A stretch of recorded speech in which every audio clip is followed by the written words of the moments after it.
Welcome to our channel. Today we how to log into Cloudflare, manage DNS and security settings step by step clearly. Open your web browser and go to Cloudflare.com. Click the login button at the top right of the page.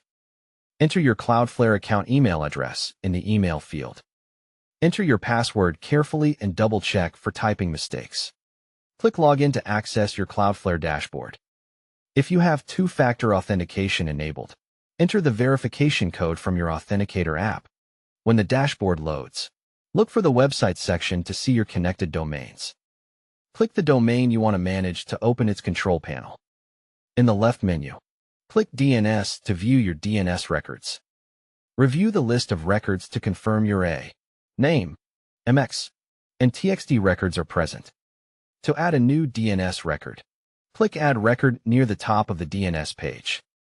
Choose the record type, then enter the name and the correct target value. Set the TTL value, and if you are not sure, leave it on auto. Decide whether to enable the Orange Cloud proxy to use Cloudflare protection and caching. Click Save to apply the new DNS record. To edit an existing record, click the Edit option next to the record.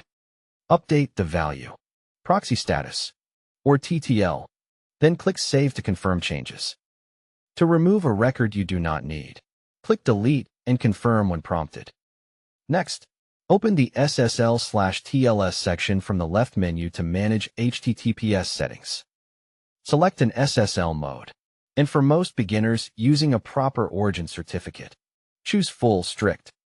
If your origin server does not have a valid certificate yet, choose Full temporarily and plan to fix it soon. Go to Security in the left menu to access protection options. Open WAF to enable managed rules that help block common attacks.